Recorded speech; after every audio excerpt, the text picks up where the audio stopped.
What's going on in this video? I'm going to be giving my client a low taper under his dreads, and as you can see, he's been growing out for a while, so he got about a month of growth here. And I'm going to take you through the steps and show you exactly how I approach this haircut.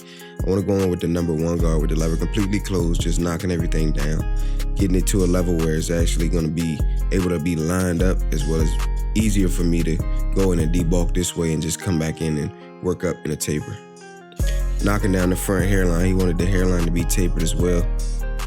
And what you want to be sure of and be cautious of is the hair growth pattern at the hairline, and just overall which way the hair is growing here, just so that you don't take it down too low or hit it against the grain at any cowlicks or any other inconsistencies in the hairline.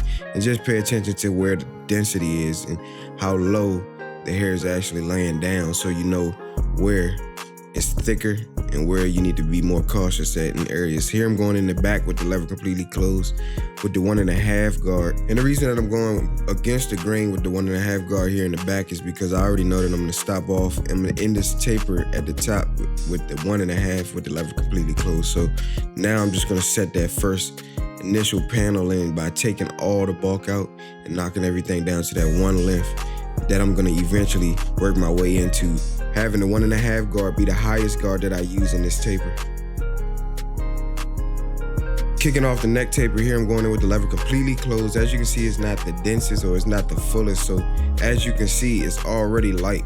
So I'm keeping that in mind as I'm going up throughout this fade or this taper, just imagining my steps a few steps ahead, just so that I can give myself a good idea of the window that I have to work in, as well as in being able to blend this and make it look some type of gradient throughout this small panel.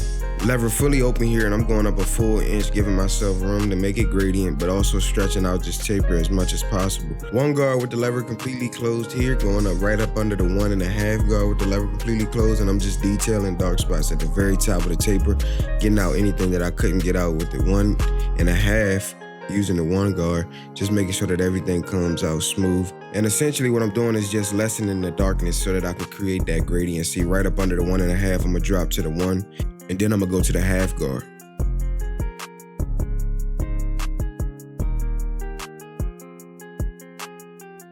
Half guard here, and as you can see, right up under that 1, I'm going in with the 1/2 guard using the lever completely closed, just taking out any darkness that the 1 couldn't get out.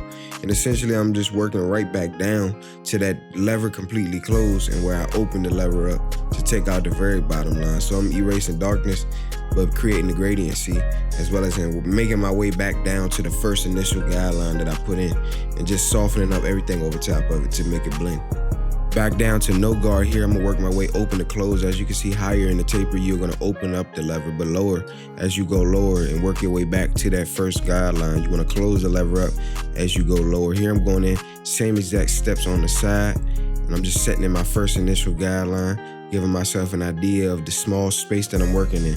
So I wanna drop down to the top of the beard or the facial hair just to blend it out or taper it just enough in order to give myself some type of gradiency, so that the line is not just sitting there super hard and it's just blended in naturally into the side, so he can line everything up and pull it together nice and taper out this whole area. And as I'm already using no guard at all, I'm gonna go ahead and knock that out in the beard as well. Here I'm going in with the lever completely open, giving myself enough room to push this taper to the max, but also make sure that everything comes together smooth. Giving myself good enough guidelines or guide references so that I can give myself some type of gradiency and come back and work back down. Here I'm going in with the 1 guard with the lever completely closed in this small area on the corner of the blade so that I can manipulate the darkness. Then I'm gonna work my way back down from 1 to 0.5 to no guard at all and work my way open to close. As you can see, just combing the hair back to its natural position here, and I'm working on that darkness at the very top.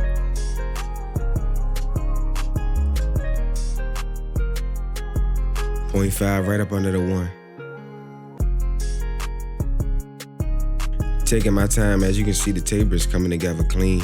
I'm just playing my part and allowing the clipper blades and the lever to do the work and not using too much pressure, just allowing myself to maneuver through those smaller spaces.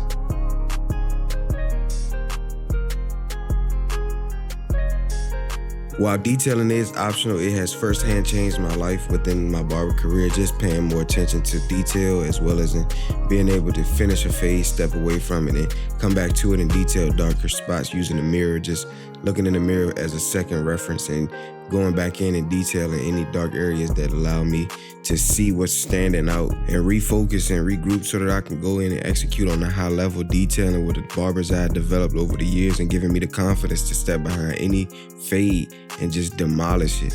Just knowing the confidence that comes with being able to execute at a high level. Every time I put up the shot, I'm guaranteed to make it because I know every time that I step in this, I'm gonna do everything that I can to make sure that my client is satisfied. I'm gonna go above and beyond to detail everything that I can in order to make sure that my fades is blurry. And if you made it this far in this video, go ahead and like, comment, and subscribe to this channel so that you be in the know whenever another video like this one drops. And if you're here for a good time, not a long time, that's cool. Just hit the subscribe button on your way out so that you be sure to get these videos in the algorithm so other people like you and other people who willing to learn and get on the same level of high execution could be in the know and understand what's going on over here as we build this channel up. We just sitting here trying to put up the shots to build the portfolio for everybody to be able to run to so we can all grow together and be able to all execute on a high level. I'm just documenting everything I'm doing and talking about it so that I could be able to help somebody else. If one person learns something from this video, I done did my job, and I just want everybody else to be able to help me by helping everybody else learn and put these videos in the algorithm so that they see them when they come through.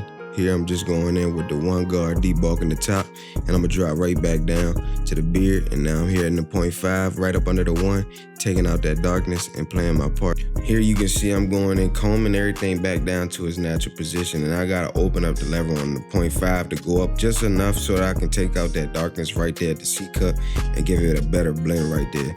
Just because I took off enough to get the side down, but now the C-cup is standing out a little more than it should. And so as you can see here, I'm going in lighter pressure and just debulking the C-cup area just so that I can make sure that it's sharp by the time I go back and line it up. Dropping down here, working my way open to close at that very first line that I put in, just so that I can take that out completely and complete that finishing look or that finishing touch on this taper, as well as in detail in the darker spots.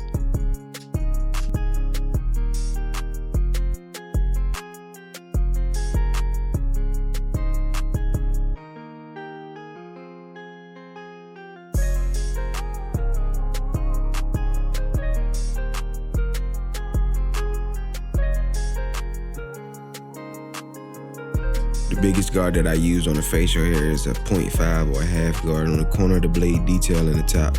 At the back here, I'm dropping in the first lines, the bars on the back of the nape area, and then working my way around the ear just to tie it all together. At the back of the beard here, just pulling that together and making it look as full as possible. Same steps on the other side, and I'm knocking out the nape line and taking off the excess here, working my way around the ear.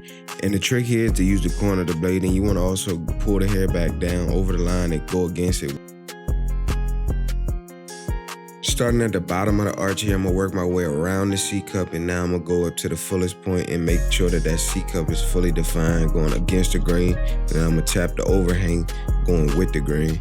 Here, doing the same exact steps. I'm gonna tap in the top and the bottom, and I'm gonna meet them in the middle and make that C shape. Here I'm going in with the vertical bar lines. I'm gonna tap those in as well just to be able to have some type of reference point so that I can meet. When I'm walking from the middle, I'm gonna walk out and detailing there again after I lined it up. And now I'm walking from the middle to one side at a time just so that I can connect the dots and make it easier for myself versus just making one straight line.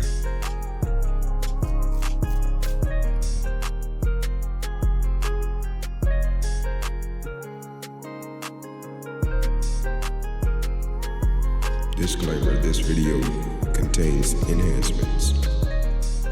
When doing enhancements, you want to pull the card to the line and spray from a distance and add an angle towards the card so that you can allow the spray to bounce from the card onto the line to give it just enough, but not too much. As well as you want to make sure that most of the spray is going onto the card and allow the rest to just disperse into the hair and fill in the gaps that's empty. Here with the razor, you want to angle the razor at a 45-degree angle, stretch the skin with the opposite finger and pull back to the natural full line without pushing it back, using the right amount of pressure so that you don't skip When doing the beard, you just want to follow the line that you created and connect it from the previous line, and you'll get that natural shape. Ideally, you want to glide across the skin, giving it a smooth feel so that everything comes together and not skipping and end up cutting the client or gashing the client's skin open. If you made it this far, it's been a pleasure. And without further ado, this is the final cut. And if you learned anything, share this video with a friend, family member, or fellow barber. Hit subscribe, turn on the bell. My name is Kel, and I'll catch you in the next one.